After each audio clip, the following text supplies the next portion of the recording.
And I'm Emily, and you're watching this semester's first episode of RamLife Entertainment on CTV. Let's get started with all things in entertainment news.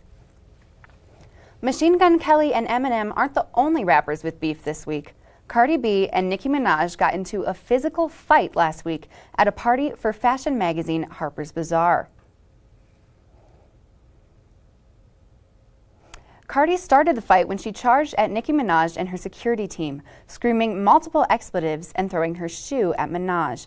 She was then escorted out of the event with her dress torn up and a large welt on her head. She later posted a rant on Instagram, which we have screenshotted here, alleging that Minaj was talking smack about her 2-year-old daughter, Culture, hence the reason for the attack. Nicki denied the allegations, calling the fight mortifying and humiliating. If you haven't heard, Nike's new controversial face for their brand, Colin Kapernick, has caused an uproar among Nike fans. I took to the plaza to see how CSU students feel about change. Hi Rams, I'm Jessica Mendoza here with CTV. I'm here on the CSU Plaza to interview students and see how they feel about the new Nike ad. You guys, how do you feel about the new Nike campaign with Colin Kaepernick? Ooh, that's a good question. Me personally, I like how Nike is using Kaepernick. I feel that Kaepernick is bringing a good standpoint on how America kind of passes aside racism and police brutality. So I think Kaepernick's a great person, and I think what Nike is doing is great. Awesome. How about you? I think Colin Kaepernick's a game changer, and he's really standing for what he believes in. Well, viewing their stance, I feel like it's fine that they give their opinion, and they can do that. But them, I don't know. I personally didn't like it because I'm against not standing for the national anthem. So how do you feel about it? I would have to agree with her. Yeah. I don't know. I feel like everyone's freaking out about it for no reason. I'm definitely supportive of that because he's using his platform to stand up for people who might not feel like they also have the same kind of voice or power that he might feel like he has. Awesome. And what do you think about the people who are burning their Nikes or not buying any more Nike products because Nike has supported Colin Kaepernick on this protest? If you're burning your Nikes, why are you adding to the pollution? I don't agree with it at all. Okay, tell me why. Just based off my political background, I don't agree that he has sacrificed everything. I believe that there's men and women across overseas that have sacrificed everything, and not a football player that his money is dependent on catching a football. I think just like any other marketing campaign, it's effective. It's targeting a specific group of people. The political aspect of it can be misconstrued in either way, but that's all personal opinion. But I think the message itself is a good message, and it's something Nike can be proud of. I think it was brave, but also I think it was a good marketing strategy for them. So it's really inspiring. It really causes you to think about some things, and it really just raises attention. I think a lot of people don't want to talk about the situation, but when it gets brought up by a big corporation that a lot of people support, it really causes you to think, and it really shows you that Nike truly cares about individuals out here in the world. So you're going to keep wearing Nike? Oh yeah, of course. Just do it all day, every day. Tweet us your thoughts at CTV11. Kanye West has released a new music video with infamous Gucci Gang rapper Lil Pump, and the results can only be described as square. The video for the song, titled I Love It, shows West and Lil Pump wearing ridiculous boxy costumes as they tiptoe towards comedian Adele Givens. Kanye himself admitted on Twitter that the outfits resemble the Lego Roblox toys. While the video is silly, magazines like Billboard are already speculating about a deeper meaning, claiming that the contrast between the costumes and Givens' white dress symbolize feminist messages. Kanye and Lil Pump have not yet spoken about any possible deeper meanings to the song. As entertainment anchor Justin Rios touched on last night, Malcolm James McCormick, more famously known as Mac Miller, passed away last week in his San Fernando home at only 26 years old. Mac realized his talent at a very young age, dropping his first album at only 15 years old. Beastie Boys, Outkast, and Lauryn Hill were among Mac's influences throughout his short life. But regardless, he certainly had his own style that many grew up playing on repeat. Many supporters and friends, including Chance the Rapper, John Mayer, and Ariana Grande and his mother, made their heartbreaking tributes on social media over the weekend in memory of Mac. Although he lived a short life, Mac had many opportunities that most could only dream of. His first tour, the Incredibly Dope Tour, sold out in every location.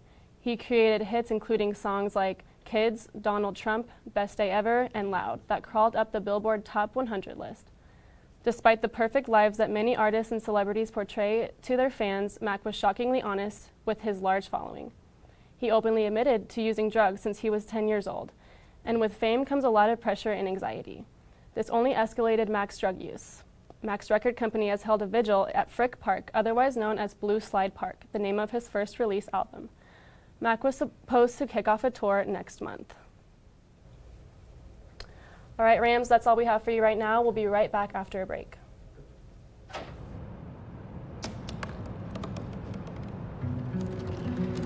They said I couldn't dream. Called me a piece of trash and swore that's all I'd ever be.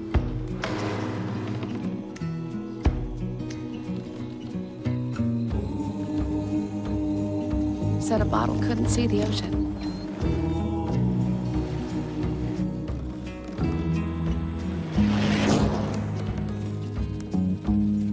Give up. Go back to the dumpster. But I didn't listen. I made my way.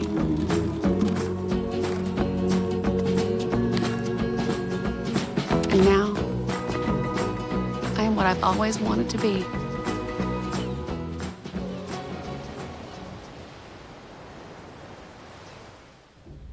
Welcome back, Rams. Next, we'd like to give you all a sneak peek into University Center for the Arts rehearsal of the Laramie Project.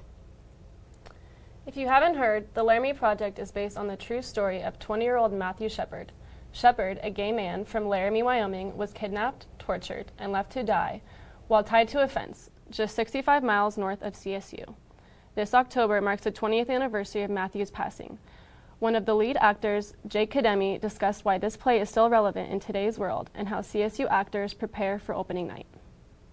Hi, I'm here with Jake Kademi, who is starring in the Laramie Project play that is being put on by the CSU Theater Department.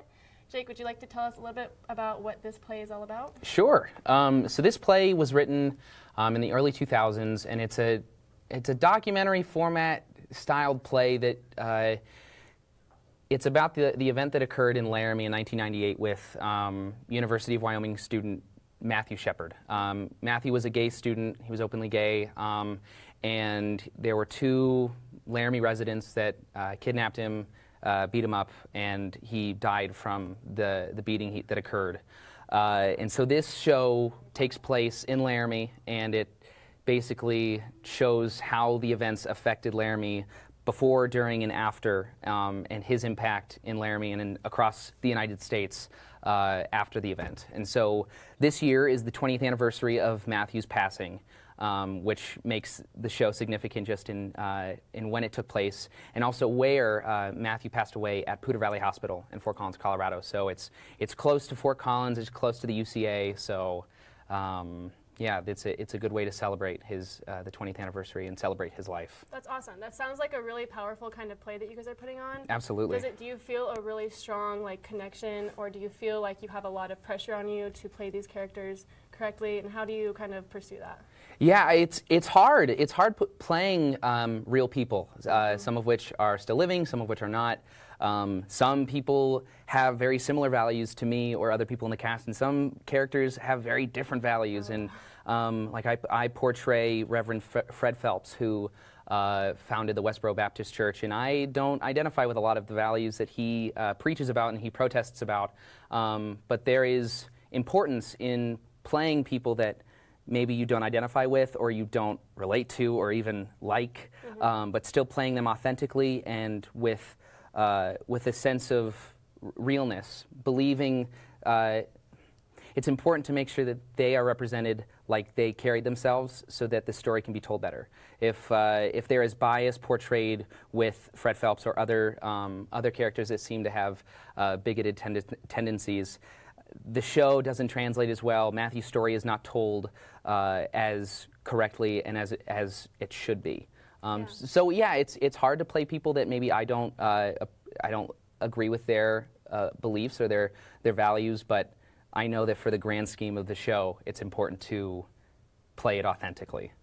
Yeah, that's really cool. How would you say that, so you said that you think that showing the story is really important. Mm-hmm. Why do you think that's really relevant right now in these days, other than it being the anniversary? What do you think that has to do with like today's world and the lesson that people can learn from that today? Well, I think that, hate has not gone away since Matthew Shepard's passing, and whether it be hate towards people who identify different with their sexual orientations or their gender identities or their religious beliefs, their political beliefs, hate is still very prevalent. And this show, although it happened in the late 90s and it's not spoken of as often as it was when it first happened, it's still very important because it shows the danger of what can happen if hate is not addressed early on, if people are not informed and educated on how to address and how to treat people with respect regardless of differing values or beliefs. And it's a sad story. You watch it and you listen to it and you read about it and you wish that it never happened. You wish that Matthew had never suffered what he did. But it brings to light the hate that still exists. And it's important for us to learn from those that, from Aaron McKinney and Russell Henderson. They were the two that kidnapped and killed Matthew Shepard. It's important to learn from them. Why did they act out? Why did they believe what they did so strongly? So that we can educate the next generation, the next group of children that's soon to be adults, how to treat people with respect regardless of differing values, beliefs, things like that. Absolutely. So speaking more on the play part, so there's multiple people on the cast, about 10 you said? Yeah, there's 10 people. And they each play more than one character, is that correct? Right, so I would say on the lesser end, 4 people, and on the higher end, 8 to 10 people. So we all have to play a number of different people with different ages, different socioeconomic backgrounds, different places where they reside. Yeah. That's got to be really hard. How do you go from one scene to another, changing character and changing, do you guys change outfit and everything like that? I mean, you must. Yeah. So we each have our costume designer has a base layer for all of us as the company members of the project, because the Laramie Project was written by this theater company in New York. So we each play one of the company members, and then for each character that we portray from Laramie or from the event, there's a defining costume piece, whether it be a hat or a jacket, a scarf, something like that. But Charlie, our director, he really worked with us on our character physicality, identifying certain characteristics of each character that we can kind of fall back on and rely on in terms of differentiating between, a 60-year-old man and a 20-year-old college student.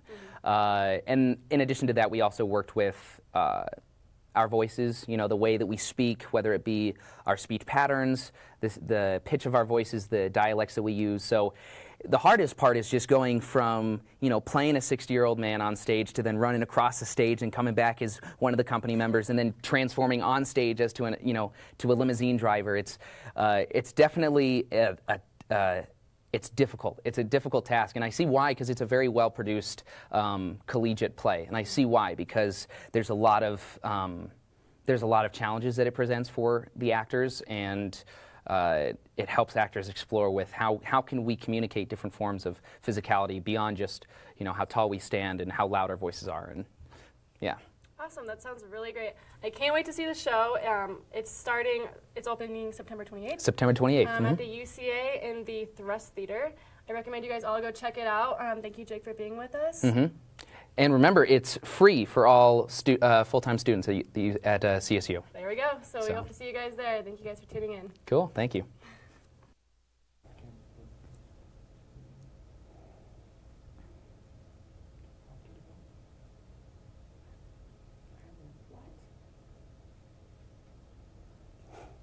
The Laramie Project will be here for free on Friday, September 28th and runs through Sunday, October 7th in the University Theater here on campus.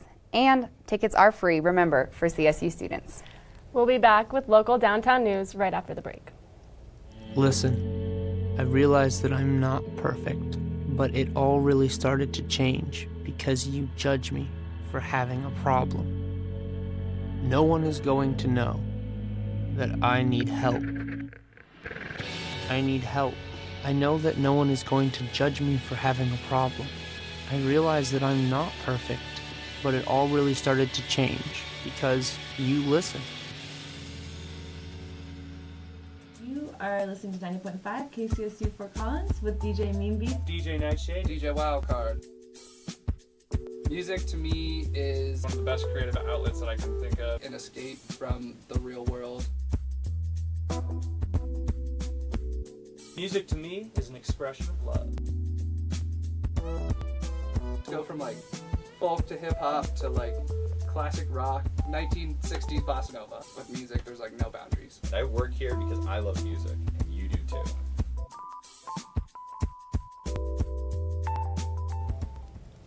Welcome back, Rams. Let's switch gears and talk about some local news around Fort Collins. 2018 marks the 50th anniversary of the Wild and Scenic River System, which was established by Congress in 1968. The mission of the system is to preserve the natural, cultural, and recreational aspects of designated rivers so they can be enjoyed by people and wildlife for many years to come. The system also hopes to educate the public on ways they can contribute to river protection. The Poudre River in Fort Collins is one of the rivers protected by the Act, which has helped make it the ideal Fort Collins outdoor spot for the last 50 years. Considering the success of the Act so far, it is safe to say the Poudre is in good hands. Driving in Fort Collins, it sure can be a pain. Depending on the time of day, you may be very likely to get stuck in traffic because of a train, that constant construction, or just way too many people trying to get to the same place at the same time. But here's some good news. Fort Collins has recently come in 9th place for Allstate's Best Drivers Report. Fort Collins placed 11th place last year and has now reached a higher rank thanks to drivers allowing an average of 11.6 years between claims they have filed for accidents. Colorado Springs is the second city in Colorado that appears on this list at 20th place. All Colorado cities on the list, including Lakewood, Thornton, Denver, and Aurora, got better results than they had in 2017.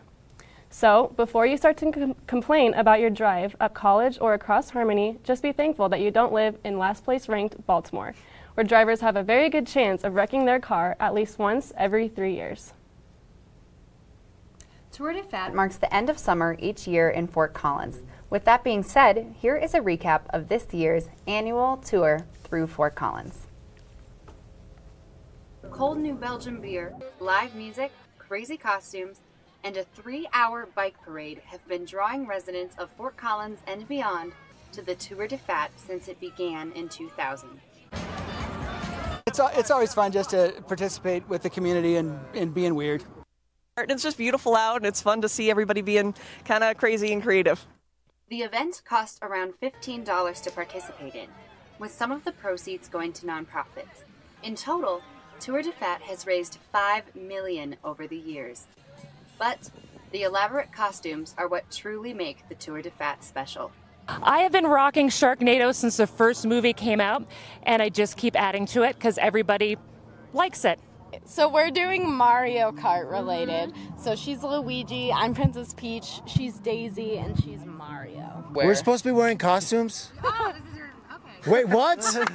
I know we've gone places as like wrestlers and other things, so we do fun costumes. Don't worry too much about having the best costume, however. Tour de Fat has always been less about the fashion. Don't spend too much money, go with stuff you own, you can be creative. And more about the fun. Just be cool.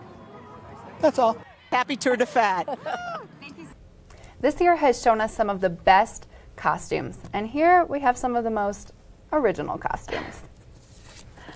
So, Sharknado. I loved this one, and she was so fun when I interviewed her. And she said that she does this costume every single year. She's done it for like 10 years for every Tour de Fat. and that she just keeps adding sharks That's as she goes on. That's gotta be so heavy on her head. I don't know how she made that. I know. I don't know. She was telling me, I think it was like one of those laundry basket things that you put dirty clothes in. Oh, a hamper. There we go. That's what they're called. Yeah, and she said that she's had some sharks fall off, though, throughout the years. That's so cool. She's got a lot of creativity, and I like how she used her inspiration from that movie because everyone thinks it's hilarious. Oh, yeah. You can't go wrong with Sharknado. I know. And then, yeah, her friend did it, too. And she said that most bars let them in, but not all. So be careful. Why wouldn't they let them in? I think it was too tall. Like, it was like a safety hazard in the bar. Sharknado safety hazard. Well, I would definitely say this is a top-notch costume. I'd give it a 9 out of 10. 9 out of 10, yeah, quality costume. Alrighty, let's check out the next one. So these are yes. cowboys, I think. Yes. That's what they described themselves as. He called himself Cowboy Ryan. Cowboy Ryan, the guy on the right. I love that. I know, they were really fun. I like that they had the glitter. Yeah. You can't see in the picture, but they had a unicorn girlfriend. Oh, So the that's glitter really cute. theme kind of matched. Yeah, that's I really know. cool. Yeah, I don't really know. I like how they, also modified the costumes so that, they can breathe. It was probably really hot out there. It was hot. They It got, was hot. They got I a lot of know. skin showing, I like but that. it's probably good for the weather. Oh, yeah. Well, it's kind of the theme, even Yeah. though I don't really know what the other two are wearing. It's like good, good skin showing. I would say I would give this probably like a 7 out of 10. Yeah. Like 7 out of 10 for fun, but. I would add a point for the sparkles. I would give it an 8 out of 10 for the that's fair. That's fair. Quality sparkles. All right, next costume. Let's see what we have.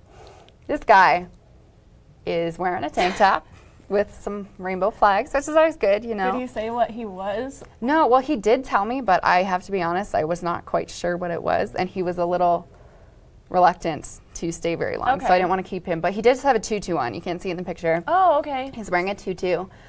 He said that he does Tour de Fat every year as well. Oh, that's so cool. Yeah, and I think he just likes to kind of wear crazy rainbow stuff, but... Yeah, I mean, I like the shirt. I would wear the shirt. It's good. I don't think it's exciting enough for Tour de Fat. 7 out of 10? I definitely think I'll give him a 6 out of 10. He had a good personality. He said stay cool. True. So Stay cool, friends. 6 out of 10 for him. All right. This lady, pink hair. Nice. Sparkly dress. It's always good. And it's impressive to do that on a bike. Biking in a dress is a little risky, true. so props Very to her. risky. She looks good. She probably caught a lot of attention. Her earrings match her dress. I like that. Oh, are those disco balls? I think they are. So she's a disco ball with pink hair. I really That's like good. it. I dig it. I dig it. Okay. Out of 10? I give her an 8 out of 10. Me too. Is that her real hair or is that a wig? That is What do you definitely a think? wig. Okay. Well, you never know. Some people I have like it. that. I like it. I Looks like it. good. Oh. More wigs, green hair, sparkles. The green hair is really bright. That's like, she's not going to get hit by other bikes. Like, that's a good safety feature. Yeah, that's true. It's like a safety. Yeah, safety. What is she Reflective wearing, hair. though, on her I can't tell. torso? I guess I'm going to give this a 7 out of 10. 7 out of 10 for confusion purposes. Yeah. All right. Well, those are all some of the costumes that I saw at Tour de Fat. It was a lovely, awesome event. But I would say that's all the time we have for today. Join us next month for RamLife Entertainment. Have a good night.